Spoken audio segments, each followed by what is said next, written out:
నమస్తే. ఇడ్లీలు చేసిన తర్వాత ఇంకొన్ని ఏమన్నా మిగిలితే గనక వాటిని కొంచెం ఫార్మ్ మార్చేసి వాటిని మంచి స్నాక్ ఐటెమ్ పిల్లలకి చేసి ఇవ్వచ్చు. ఇది అదే పనిగా కూడా మనం ఇడ్లీలు చేసుకొని టిఫిన్‌గా పొద్దున్న తీసుకోవడానికి కూడా చాలా బావుంటుంది. ఎక్కువ టైం ఏం పట్టదు ఇది చేయడానికి. నేను ఇప్పుడు మీకు ఒక 4 ఇడ్లీలతో చేసి చూపిస్తున్నాను. ఇలాగ 4 తీసుకున్నాను. మనం మామూలుగా ఇడ్లీ రవ్వ, మినపప్పు వేసి చేసుకున్న ఇడ్లీలివి. ఒక్కొక్క ఇడ్లీని ఇలాగ డిస్క్ లాగా కట్ చేస్తున్నాను. 2 స్లైసెస్‌గా వచ్చినాయి. అలాగే అన్ని ఇడ్లీలని స్లైసెస్‌గా చేసి పెట్టుకున్నాను.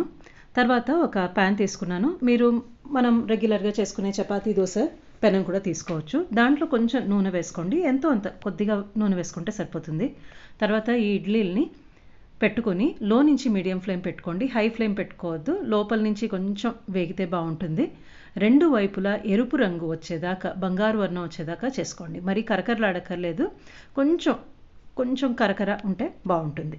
ఇలాగ 2 వైపులా తిప్పి చేసుకోండి. ఇలాగ రెండో వైపు కూడా వేయించుకున్నాను. ఇవన్నీ తీసి బయట పెట్టేసుకుందాము.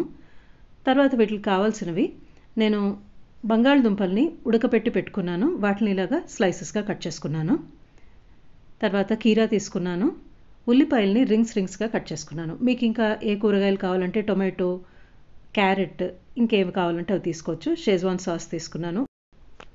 తర్వాత ఈ స్లైసెస్‌కి అటు ఇటు కూడా ఈ షేజ్వాన్ సాస్ రాసేస్తున్నాను. వీటిలో ఉప్పు, కారం, వెల్లుల్లి, అల్లం అన్నీ కూడా చాలా మెండుగా ఉంటుంది కాబట్టి ఘాటుగా ఉంటుంది. అందరికీ తెలిసిందే.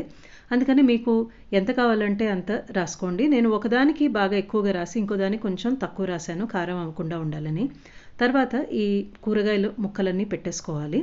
నేను ఇలాగా బంగాళదుంప, కీరా పెట్టిన తర్వాత చాలా కొద్దిగా అంటే కొద్దిగా అసలు చిటికెడు కూడా కాదు, దానికంటే తక్కువ ఉప్పు చల్లుకున్నాను. కూరగాయలు చప్పటివి కాబట్టి షేజ్వాన్ సాస్ ఉన్న లోపల కూరగాయలు మనకి చప్పగా అనిపించవచ్చు. అందుకని చాలా కొద్దిగా ఉప్పు అలాగా జల్లనట్టు కొద్దిగా వేసుకొని పైనుంచి ఈ రెండో డిస్క్ క్లోజ్ చేసేస్తే మనకి ఇడ్లీ బర్గర్ రెడీ అయిపోతుంది. ఒకసారి చేసి చూసుకుని మీ అభిప్రాయం తెలియజేయండి. ధన్యవాదాలు.